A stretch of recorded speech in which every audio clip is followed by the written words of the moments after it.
People who have a scarcity consciousness believe in scarcity. They defend it, they argue for it, and they tell everybody else that that's what's going to happen, and sure enough, that's what they create. Your purpose as a human being for being here, since you can't have anything, you can't take a thing with you out of the dream, it all just evaporates back into that amorphous, dimensionless place, it's not even a place, called thought or consciousness or Louise. Then the only thing that you can do, you show up with this naked little body, it goes through its wrinkling process, and then you leave in this wrinkled naked body. If you can't get anything or own anything or be attached to anything, then the only thing you can do is give it away. If you can't get anything, you have to give. When you get that your purpose is about giving and loving and serving, and understanding that, and that whatever it is that you're doing, if you're in sales, if you're focused on how can I help the quotas and meet the quotas of the people that I'm serving instead of what's in it for me, outcome, if you can, in your relationships, give yourself to that other person, if you can find yourself in a position of being able to serve, that is all you can do with your humanity.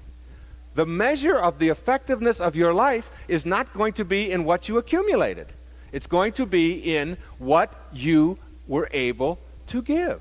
If you get on giving, your life is working at all levels. When you are inspired, your life works in all areas and in all levels. When you're not inspired, your life isn't working in any level. And when you get to that place where you go within and discover that, then you start taking care of your body in ways that you never did before.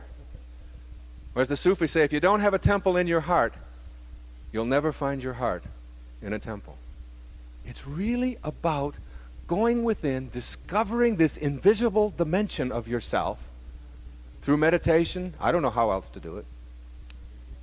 And then surrendering, and then knowing and asking the question, how may I serve? And as long as you're about that, then you'll understand what Thoreau talked about when he went to Walden in his great definition of success. If you advance confidently in the direction of your own dreams and endeavor to live the life which you have imagined, you will meet with a success unexpected in common hours. All that you sought and wanted before you got on the path and before you went through that gate will start arriving in your life, and you know what? You won't want it any longer, and you'll give it away. And the more of it that you'll give away, the more of it will keep coming back into you. And the more you hoard it and think, I can get a hold of this, this is mine, it's like trying to get a hold of a fistful of water. The tighter you grab, the less you get. But when you relax and put your hand in it, you can experience it all you want. It's about giving, serving, and loving. If you understand that you can't own anything, you can't get anything, you can't have anything, that you just get a parenthesis in eternity and then it's gone. It's an instant, that the jewelry that adorns you will adorn another in a metaphysical instant, that the house that you think is yours will house another just like that in an instant. And you can't have anything, and from the perspective of dying and looking back, it's like waking from the dream. You can't be attached to all of that stuff that was back there because it's now back in pure thought, as is everything. It's a story I heard many, many years ago, and I've never forgotten. It's a story of an older woman who lived by the side of a river up in the mountains, the Himalayas. And she was a divine soul, and she carried with her bread in a sack.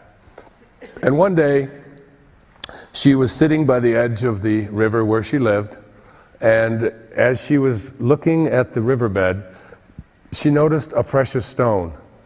Not just any precious stone, but a precious stone like this, big.